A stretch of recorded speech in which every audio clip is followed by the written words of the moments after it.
Welcome to the Short Term Show, the show about short-term rentals and long-term wealth, with real property owners hosting real properties who are crushing it in the vacation and short-term rental space.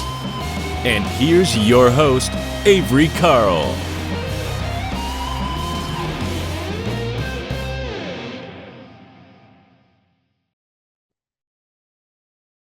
This episode of the Short Term Show is brought to you by the Short Term Shop.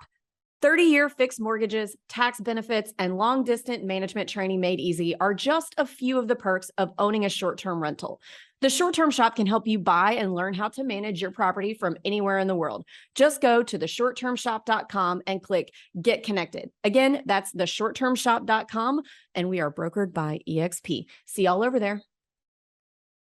Hey guys, welcome back to the Short Term Show. Today we have Jonathan Farber of the Millennial Millionaire podcast, and I'm really excited to have him. I've been wanting to have him for a while, actually, and we just finally got connected. But anyway, I'll let Jonathan introduce himself. How's it going, Jonathan?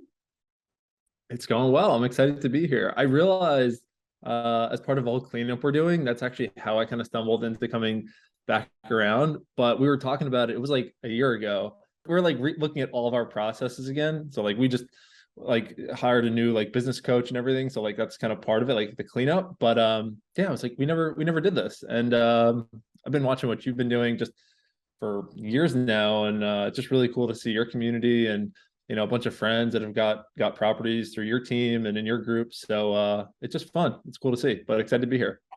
Yeah, thanks so much for coming. So why don't you tell us a little bit about yourself, start from the beginning, like you're doing this super cool thing of living half in Colombia now. So I think everybody wants to be able to get to the point of being able to do that, but let's start from the beginning. Tell us about yourself. Okay, we'll do the kind of down and dirty version, and I'm sure we'll dig into stuff. But like many of your listeners, I had no clue how to get into real estate when I was coming out of college. I saw people in it. I saw people making money with it. You know, you read the stats that 90% of either millionaires or billionaires, probably millionaires, come from real estate investing. And for me, I saw other people that didn't seem that much smarter than me, and they were way more successful than other people that seemed really smart and people that were working higher in the corporate ladder than I was on the path I was on. So I moved to North Carolina out of college for a job, and I was like, okay, if I can just get one or two, maybe properties a year, by the time I'm 30, maybe I'll be in a good spot. Maybe I'll be that word, financial freedom, FIRE, FI, whatever. And I started with the bigger pocket strategies. For those who don't know, that's still an amazing place to start. I know you've done a lot with them, and it's been cool to see, but tons of good beginner content. And that's what I started with, a strategy called house hacking. I bought a property. I put 3.5% down. I rented out the rooms to people I worked with, and I was kind of off to the races. When I saw that I could live for free from that strategy, I was like, this is a huge step towards financial freedom, because housing is now paid for. I was getting paid to live instead of paying $1,300 or $1,400 a month. And that was a huge part of my paycheck at the time. So I was like, okay, we're onto something here. And then from there, just got the bug more. I got into the world of virtual assistants and getting them to help with some of the day-to-day while I was still working my job. And then I was buying one or two properties a year, again, low or very creative financing strategies. And then when COVID hit, I was looking at it like the opportunity to really double down and do some stuff that I thought could get me out of my job. And I was doing some help with multifamily projects at the time. My friend needed some help raising money, and I was helping him with that. But then I kind of stumbled into the world of short-term rentals, just from a friend who was in an area I liked, found a property, and it was a for rent property. Actually, it's a good kind of like thought, something we could talk about later. A good lesson is it was a property for rent, and I just offered the person a sale price, and they took it. They were interested in it, and it was technically an off-market deal. That was my first Airbnb. It was the first one that made me realize there's something here. The first property made more money in the first month than the other 5 traditional rentals I had. So I was kind of hooked at that point. And from there, just started doubling down on looking for deals, adding virtual assistants to help analyze deals, analyze neighborhoods. I was building relationships, creating content, that sort of stuff. And then just bought a couple more properties in that time, left my job. And then I became this digital nomad. It's the biggest cliche word I feel like I heard ever, but whatever. So I was just like, I want to travel and I hate cold weather. So then I kind of did this little exercise, like a lifestyle design exercise. I was like, where do I want to be? What do I want to do every day? And I was like, I want to be in warm weather, hanging out with cool people, and do projects and just pick what I want to do. So I looked around, and then I picked Columbia because I had friends there, and the golf is really good. I'm a big golfer. One of my things, my perfect day, like I play golf every single day. I probably play 300 to 350 rounds a year. After this, I'm going to meet my mom at the course. She walks with me sometimes. We just go play golf. She doesn't play. But yeah, that's how I decided. So I do the summers here. I do the winters in Columbia. Virtual assistants are managing my properties, helping me find new deals, helping me create content, all for $4 to $7 an hour. And that's pretty much it. Now, I'm still doing deals, have a property under contract. In the Carolinas, I try to do one deal a quarter. And now we have communities, we help people get into the game. And the whole thing that I try to think about is how to just do stuff you like, and how to, build a business and a job that you don't dread. And I see a lot of people get into real estate and they're working tons of hours, which is fine. It's definitely necessary, but they're not maybe, I want everyone to enjoy what they do. So that's the gist. That's kind of how we got here today. Awesome. So what was the timeline of that first deal to being able to do the digital nomad thing? Just for clarity here. I started when I was 22, and I started to do the traveling and, moving around a lot when I was 27. So 5 years. But I think now, knowing what I know now, and also the furnished rentals world, I think it could have been 2 or 3 years instead of 5, maybe 2. Like if I would have just been more aggressive with house hacking and then one investment a year, short-term rental, it could have been 1 year. Like I really believe people can still do that, but it was 5 for me. Yeah. Okay. Well, there's nothing wrong with going slow. I think a lot of people get too hung up in going fast, and then they'll quit their job that before they needed to. I would say my advice would be don't quit your job until you've maxed out all 10 of your conventional loans, because those are the easiest ones to get. But a lot of people are myself included, actually, I did it too, but I was only making 35 grand, 36 grand a year. So me quitting that job was a lot easier than quitting $100,000 job. But, a lot of people run off and want to quit their job so fast that they don't realize they could have used that to get their portfolio bigger and kind of bolster that cash flow before they actually just jump out of it altogether. So I think that's wise that you took 5 years.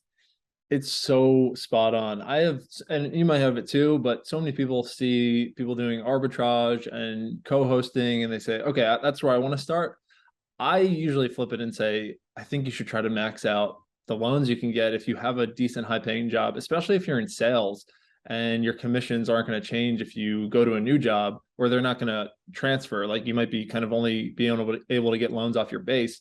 So I could not agree with that more. And I usually tell people the exact same thing, max out your loans, and then you could leave your job, and then you can do all the strategies that don't require you to be able to get loans, right, or have large sums of money. So yeah, really good advice.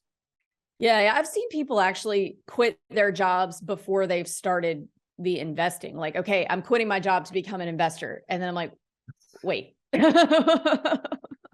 So that would be the extreme hard way to do it. So I think that, building up that cash flow around your W-2 first. Also the house hacking thing, anybody's biggest expense, whether you're new to the workforce or you've been working for 25 years, most of the time your biggest expense is going to be your housing. And so if you can knock that out through house hacking, so that you can then roll what you would have been paying in housing into saving for more investments, that's a really great way to kind of speed the process up to knock out that biggest expense.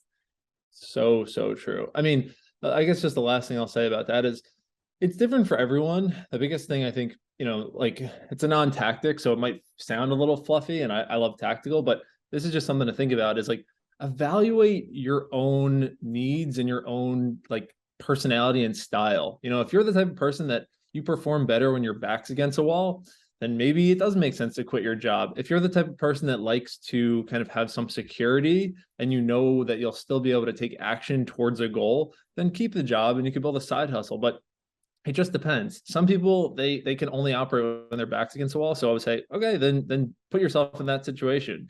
There's other ways you could do that though. You get an accountability coach, or you don't need to kill your lifeline, but just for everyone listening, evaluate what you need to do to take action. Everyone has a different need, and there's probably 5 or 8 things that you can surround yourself with to take action. But it's just different for everyone. Everyone has different, backgrounds and drivers. So yeah, just evaluate it. But either way, you can definitely get it done. Absolutely. And I wanted to hit on this too. That's really cute that your mom walks with you while you're playing golf. My mom totally does that with my little brother. I don't play golf personally. I come from a big golf family though, and I used to be bored to tears on the golf course, which is why I don't, because I associate it with like being bored as a child and like begging my parents to leave. But, that's really cute and nice of you. Like, that's sweet to have your mom walk with you. Yeah. And just like to the whole reason that we do stuff is, usually for most people, you ask them, why do you want to be financially free? It's to have more time with your friends, your family, like do stuff you like. So for me, that's become, like an important part of my life. I want to spend more time with my family. They're getting older. We're all busy. And yeah, she just hangs out, and for you, we could find a way that you could like golf. For most of my friends, the sport is like partying, and then the golf is just like there on the side, so they're doing it that way, but a lot of different ways to do it. So yeah, but financial freedom means you could spend more time with your friends, your family, do whatever.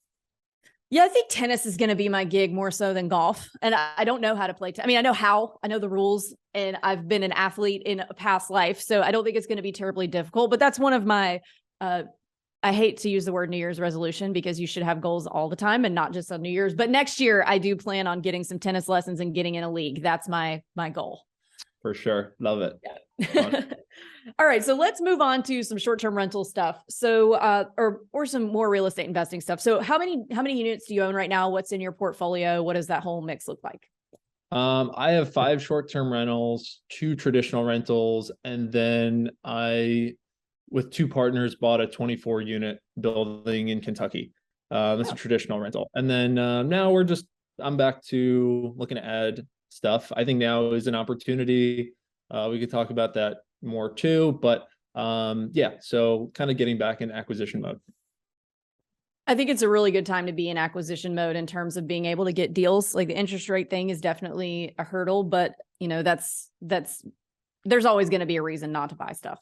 And I think a lot of people are using interest rates as an excuse at the moment, which is a good excuse. High interest rates suck, but there's always going to be a reason not to buy the deal. So I get this question a lot, and I'm going to flip it on you.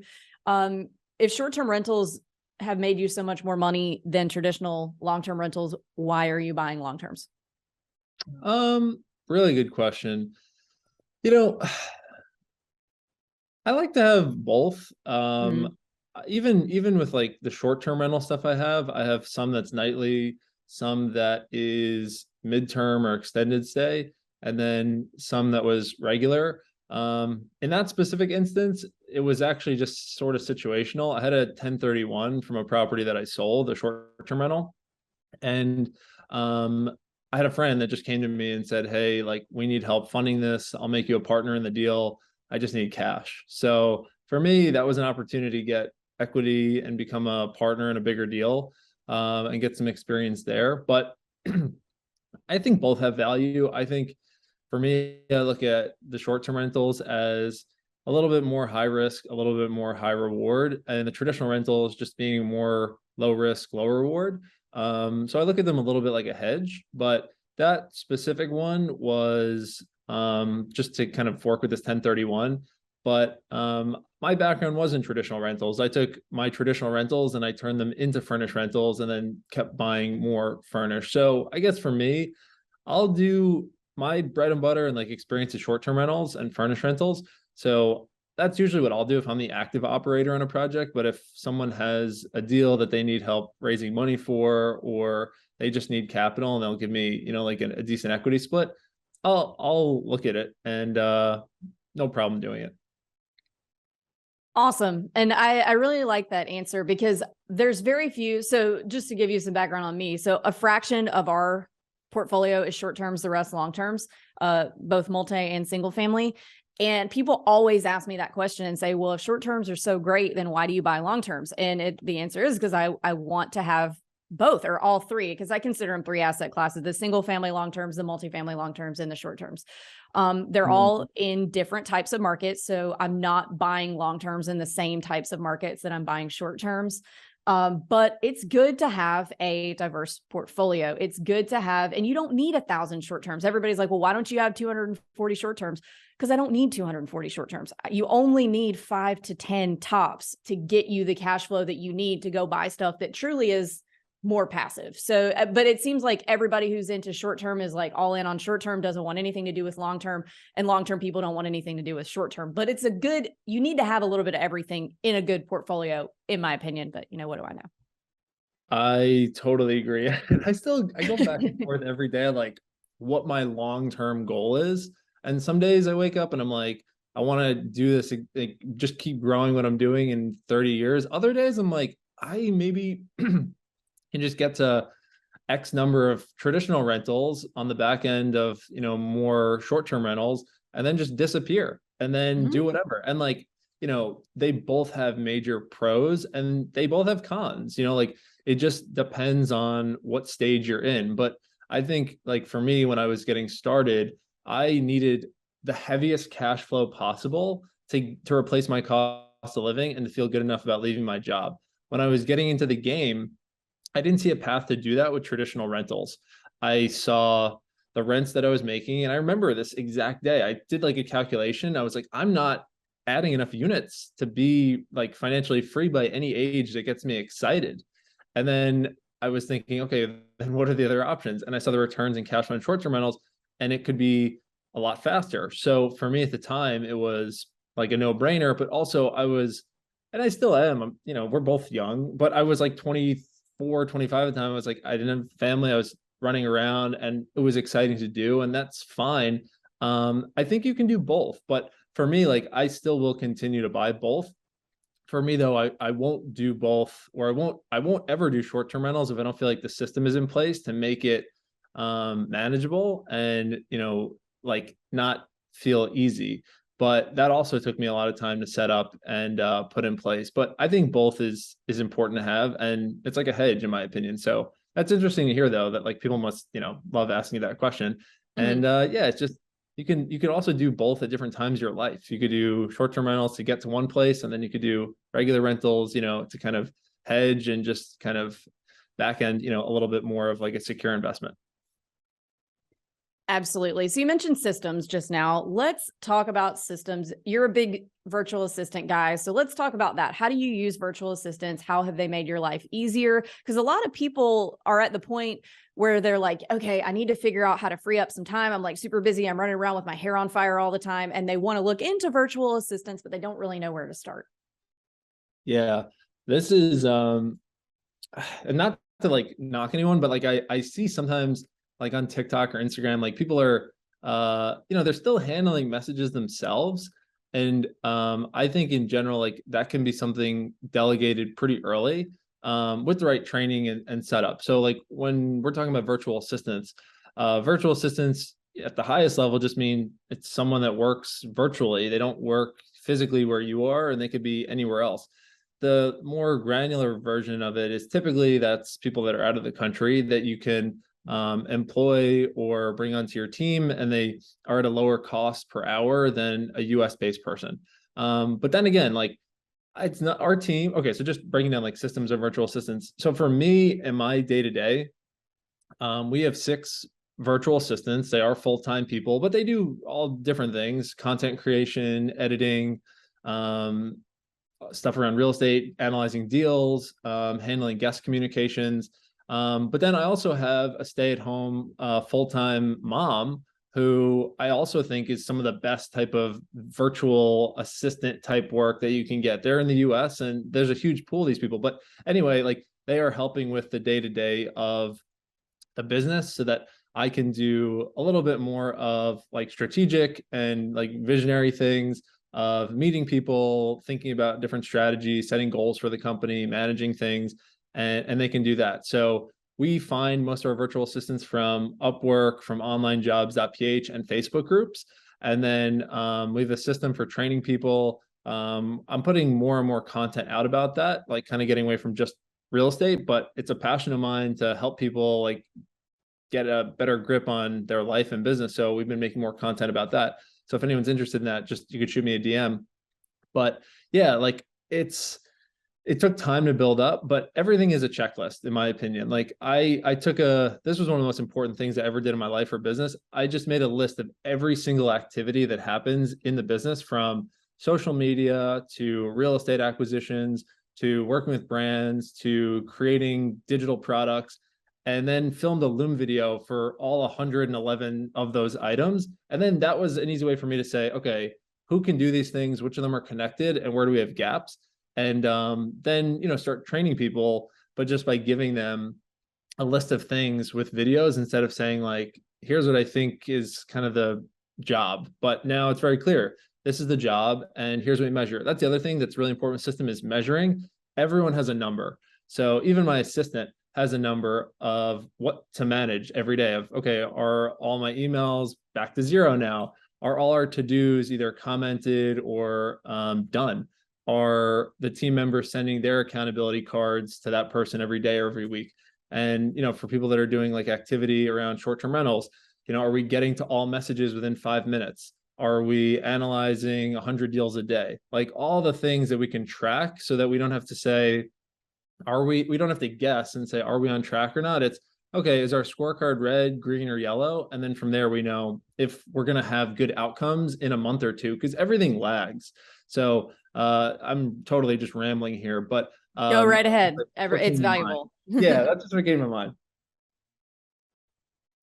So yeah, let's talk about the VAs that run your short-term rentals. So I assume because you have so many, you have some that are running your short terms. Yeah. So we could talk about like what they're actually doing, but the gist of what they're doing is guest communication and communicating with vendors, cleaners, handy people, runners, things like that. But yeah, they're just monitoring a chat. There's two that kind of monitor things right now. One is in the Philippines and one is in Florida. That stay-at-home mom. And she just had a baby and she just wanted a little extra work. The virtual assistant just had experience with this and wanted a little bit more pay and just a little bit more like growth experience. So when we get inquiries, when guests are asking questions, they can answer them. We have property guides for each of the properties. They can just reference those. And if there's something they can't reference, they usually can either figure it out or they'll come to me. So there's, we could talk about more detail in there, but that's the gist of the high level. Okay. So we also in my house live and die by using Loom as well. Like this morning or yesterday morning, my husband was down in the playroom and I was upstairs in the kitchen, like getting the kids breakfast ready. And I needed something with Price Labs. And I was like, I need you to show me how to do this. And he like made me a Loom from downstairs in our house and sent it to me so I could use it on my computer upstairs while I was getting the kids ready. And like, it really does. Loom is the best. So here's kind of what I want to know. What was the ramp up time from you learning how to manage your own short-term rentals to the time that you offloaded those tasks to VAs? Because what I'm getting at is I see a lot of investors who they're brand new, they're buying their first property, they're going to self-manage it, but they want to start with the VAs right off the bat before they even know how to do what they're trying to have the VAs do. So I want to just kind of get a quick overview timeline and then I'll ask some more questions. Okay. Yeah. I'm really glad you said that. That's so important. I guess I kind of was getting at a little bit of like, I was documenting the process first and then giving it to someone, but oh my God, that's one of the biggest mistakes people make with virtual assistants or just employees in general is I look at it like two ways and then we'll come back. I'll talk on, how long it took, but it's either you pay employees in different ways. So, and their value or their cost is monitored differently. But if you're bringing someone on that doesn't have experience, then it's going to cost you a lot of your time and you're going to pay them with physical cash. That's less than maybe you would be able to with someone that had experience. Cost more time, but less money. So then I like to think about what's more valuable to me right now, my time or the money that they're asking for. At the beginning, I was doing everything and figuring it out and then training people as it like came along and they were just shadowing me. And now I am more open to paying for people that have experience and they don't require training because I don't have as much time. And I feel like well, just, like measuring my time, it has a higher monetary value. So it's flipped a little bit but for people at the beginning, I think still doing it yourself to learn the process, and then doing subtle handoffs of things, and even starting with part-time virtual assistants, way better. And asking someone to just figure something out that you don't know how to do or manage, and they don't have experience with it, huge mistake. For a while, I was like, why are these virtual assistants, these employees, they're not staying, or they're not good at what they do? Like, because they didn't have any training. They didn't have training. They had no background, and like they were expecting me to train them, and I didn't even know how to train them. So then, just to talk about the timeline, it took probably a solid year and a half of doing like the hand-to-hand combat myself, like the setups, the design, and I'm horrible at design, of like, before I realized that I could manage other people a little bit better, or at least like then I felt good enough to bring on people that needed less training, or I could train them just more effectively. So I would say like a year and a half to 2 years. And now we're still improving things, but I feel like we're in a better rhythm where the people we have now I feel really good about.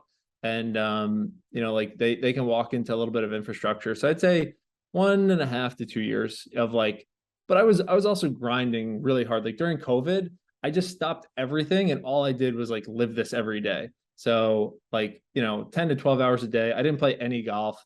I just didn't leave my house, and like, that's okay. But now we documented everything and it works better. But I would say 1 to 2 years of like heavy, but it can be shorter. You could also hire people that have experience, but you just might have to pay them with more money instead of time. And that's okay. Like if you can find VAs that have hospitality experience. So 1 to 2 years, I would say that was like as long as it could take, but could be, shorter if you have a person that has done it before. Yeah, my suggestion was going to be you need to own and manage your short-term rental for 1 full year so you know what to expect with each season, because I think that people don't understand that, like, okay, if you're buying in a beach market, you're going to be like jammed March to October, and then you're going to be slow. And that's okay, but you have to kind of know what tasks need to be done at each time of the year. Or if you're in a market that is booked a little more year round, but maybe is a lower price per night, then that's going to look different too. So I think you need to be through 1 full round of seasonality. I guess you would call that a year, round of seasons. But I like that though. It's so true. You need to be through 1 full year and seeing what the seasonality is before you go to teach somebody else. And my virtual assistant who's here in production mode is texting me on the side telling me, oh yeah, that's totally happened to me. That's the biggest pressure of being a virtual assistant, is worrying about getting fired because they didn't train you. So you don't know what you're doing. So you don't do that. And then they fire you. She said she had a client for 1 week one time because that's exactly what happened. And Che's been with me. How long have you been with me now, Che? Like 4 years, a long time. I can't live without Che. She knows, like, if I'm trying to do something and I can't find it, or something's going wrong with my computer, she's like, you have 127 tabs open, don't you? You need to close it. Like, she knows. Yeah, that's awesome. Like she knows you better than like, more herself sometimes. Like it's so real though. But like, I didn't really understand that well enough at the beginning, that like, if someone can't measure their success in a role and they're coming in every day wondering like, am I doing a good job? Am I not doing a good job? Like, it's really not fair to that person. And like, that it's a really important part. And it's why now in some cases, like we'll hold off on bringing someone until we develop the process better, just because it's like the chance of them being able to come in when everything is disorganized and have success is so low. As opposed to having a little bit of structure and then a little bit of like a process that they can be gold on. It makes a big difference. But again, at the beginning, you can't just, have that, to your point, like doing it yourself and learning the things. That's a big part of the process. Absolutely. So those of you who wanted to quit your job before you start investing, and then also just buy 1 property and get your VA immediately, we're sorry to have crushed your dreams. And, like you could start part-time, or here's what we do now with our virtual assistants. And again, this is for anyone that's on your team, physical, virtual, what we'll do now is I'll buy training for them, so like we're looking to grow our Twitter. So we have someone that is they're willing to learn and they're excited to learn. I don't have that skill of being able to grow a Twitter account yet, but we just went out and bought training. We just, Justin Welsh has Twitter and LinkedIn training. So we're going to buy it. I'm not going to really watch it, but they're going to watch it and then they're going to become good because now at least they have training. Again, I couldn't give them that training, but they need it from someone. So that's the other thing now that we've done more and more is for different, types of things. I hire more consultants, than, not, I'm sure a lot of people do, but like when we're looking at Zapier, I don't know how to use Zapier. So we're going to hire a consultant. They could train our team on how to do it. Then they know how to do it. But like, I can't bring someone on with no experience and say, learn Zapier. Cause it's just, that's not cool. So, well, I had to learn that. Like, I didn't know that like 3 years ago, but it's like trying to build culture and team and make sure that like people know how to be like fully successful in the job. Yeah, I think I've thrown Che into a few things that I was just like, here, learn how to do this, do it. Yeah. So that I think that buying them training, from an expert that's a great idea. There have been times that I look back on now that I'm like, man, that would have been cool of you to do, but didn't do it. But we all get to where we are, however we get here. Yeah, exactly. There's always that fine line of like, white knuckling stuff and then being able to like measure it and give it to someone else. But, there's a learning curve with all of it. Absolutely. Hey guys, if you're enjoying the content of our podcast, but you have additional short-term rental questions, we host a weekly live question session that you guys can join for free. It's at 1 p.m. Eastern on Thursdays. And if you head over to strquestions.com, you can sign up. So not only am I the host of this show, but I also own and manage my own properties, and I'd be happy to answer any questions that you have about short-term rental investing. So please join us anytime for a free weekly live Q&A on Zoom. Sign up at strquestions.com. So we are to the final 3 questions of our show. And it seems like you started doing things right pretty early, but I'm going to ask you this question anyway. So what advice would you give 20-year-old Jonathan?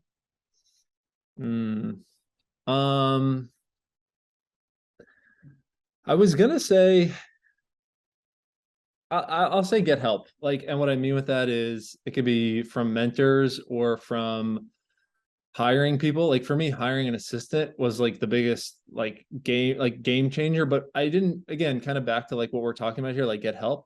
I didn't know how to like look at things and realize that not everyone didn't like what I didn't like to do, So for me, I needed to realize that. So at 20 years old, it'd be probably like, take a look at what you like doing or who's ahead of you and what they're doing, and then see what part of that you like doing or not, and what you can give to someone else, or you can just manage without doing. And that's sort of like when things really started taking off, when we don't work together anymore, but like my first assistant, like it kind of dawned on me that, she didn't like talking to people. She didn't like her face on a camera.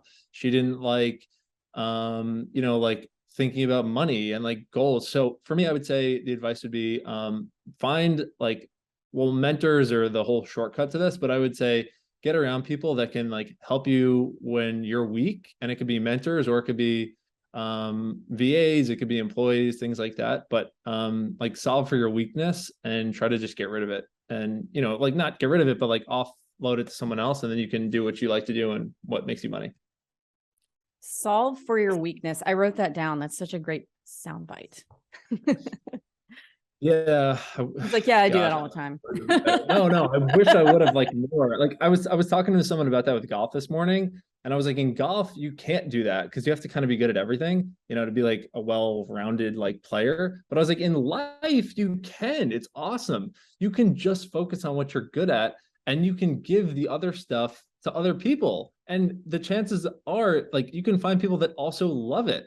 So you're not giving someone something that they hate, like when I talk to my bookkeeper and my accountant, I'm like, you guys actually like this. I can't stand it, but like you guys actually like it. And, I was doing that for a long time. I was miserable. So I guess, yeah, just it's constant reminders of it though. Yeah. Mm-hmm. And speaking of golf, so what advice would you give a new investor who wants to be able to play golf every day, who's getting started right now today on their first deal? What advice would you give them? Okay. I can get tactical here. It would be start your day early and always do the most important thing your day, like the first thing. It's so much easier said than done. But by doing that, I felt this like I didn't have guilt in myself to go out and like have my afternoons off because I was starting my day early and I was doing the most important things that is. And I guess just like time management tip. I'm a big batcher and like I'm even doubling down on like batching more. Like I'm going to be restarting like heavier into podcasting and YouTube. My goal with it is to do one day of filming a month and one full day of like scripting and organizing a month. So like one day do 4 podcasts, maybe film 4 YouTube videos, and then that's it for my content for the month. So then the rest of the time I can just, do whatever for the other 29 days of the month, meet people, analyze deals, just tinker with random crap, like I go down these random holes. I just want to learn stuff. So what I would say to someone is like, see where in your business you can batch things up and, the things that you still have to do, knock them out as early as you can in the day so that you can then have your afternoons to do, whatever you want. Yeah, that's really it. And like, even, back to kind of delegating stuff, like I realized I didn't like analyzing deals. So I needed to find someone who had experience analyzing deals. And for the longest time, I was like, that's not possible. No one's going to do it as well as you. And people told me that, like on Bigger Pockets, I would like, say, hey, has anyone ever hired an analyst? And they're like it doesn't work. And I'm like, what does that mean? So when I did that though, I was like, okay, now I have my time back. And, like that's a thing that I'd never liked doing. I would probably procrastinate doing it and not do it anyway. And, now that's just off the plate. I can get up a little more excited every morning and just focus on the stuff that I like. So time management, batching, get the stuff early done early in the day. And then, yeah, and you could join a country club and you're going to meet a lot of people and, you can get better at golf. So, yeah. The other thing I'll say on golf, and I'm totally rambling here, I'm sorry. Like it's all right. In Colombia, I started doing more like speed golf. I hate slow golf. That is one of my biggest, my biggest life pet peeve is like wasting time and like when other people waste my time. But on golf, it can be really slow. Like I think that's also why a lot of people hate it. And especially real estate investors, they don't have a lot of time. So for me in Colombia, I was playing 1 round a day in 2 hours. And it was great. It was like a workout, it was that fast. It didn't have to be 5 hours. So every day I could golf, get 18 holes in and go. I also know some other people, they golf before work. They tee off at like 6, they're done at like 8:30, shower, and they're like at their office at 9:30. So there are ways to do it, but it takes a little bit of kind of organizing, but it's totally possible. Interesting. All this golf talk, it makes me be like, well, maybe. My dad was a pro golfer when I was really little, up until I was about 4. Yeah. So, which is, why we're such a big golf family. Like, oh, maybe I should let dad take me out next time I'm home and just see how it goes. Because I've got a membership. So basically we have a membership to a country club because the beaches here, there's like all these rules about what a public beach is and who owns the beach. So there's a lot of the homeowners who own these big mansions on the beaches are arguing in court that they own all the way to the water line. So when we first moved here, we were like, man, this is annoying. We didn't know this. So we joined, well, it's called a beach club, but it's got a golf course. So I'm like, well, maybe I should use that. You've convinced me. Yeah. I mean, and just like, even forget like even, just the time it takes, but you can meet a lot of people through golf. And I mean, you're already established. A lot of people know you, but for a lot of other people, you can do business, meeting people in the course. And that's a great way to build relationships with people and, like get to know people a little bit better. And a lot of people that play golf are wealthy. I had like a couple like TikToks that like went, kind of funny. A lot of people from both sides had strong opinions, but I was like, take the money you were going to go to college with and just join a country club. Like I saw that one. Yeah. And people were freaking out, but I'm like, I truly believe that. I'm like, I didn't learn any tactical stuff in school. And then everyone was like, Well, you go for the network. I'm like, you can need a network at a country club. Like everyone's a millionaire there. So like, why not? That's true. So I got a master's, an MBA, and it was an executive MBA from Belmont University in Nashville. And everybody was like, oh yeah, your network from this is going to be like the best thing ever. It's going to be the rest of your life. And even all my classmates said that too. And you know how many people in that network have actually had anything to do with me ever? One. He was my broker for a minute and that was it. Yeah. So yeah, I agree. The networking, putting yourself in the right rooms with the right people is a better way to network than college. Yep. So, different for everyone, doctor, lawyer, accountant, hearing that it might not apply, but if you're listening to this, you're probably looking to do business, and that's kind of, where you can make a lot of connections. Awesome. Great answer again. And last question is, what is your favorite book that has impacted your mindset? It's probably obvious, but 4-Hour Workweek by Tim Ferriss. Less people say that than you would think. Really? When I ask them, yeah. I mean, we've only gotten that twice. It's just like, if you read that book, I read that book actually early on in my life when I was in corporate, and it didn't really click. And then I read it again when I was kind of getting more entrepreneurial. And it's like kind of the playbook for my life setup. If you read that book, like his whole concept in that book is to take mini retirements and to have like long, like periods of hard work, but on projects you really like. And for me, like that is kind of, it's exactly how I want to set my life up. Like my setup now is I want to work really hard on stuff that I really enjoy from September to April. And then I take the summers off to just play competitive golf. So I don't really want to look at stuff in that time, then back to like another book, The One Thing. Like, I really do believe that too. Like we get really good at focusing on one thing at a time. And for me, like when I'm playing tournament golf, I don't really want to be on like podcasts and talking to people. So, I just want to focus on that. So yeah, that book. Great recommendation.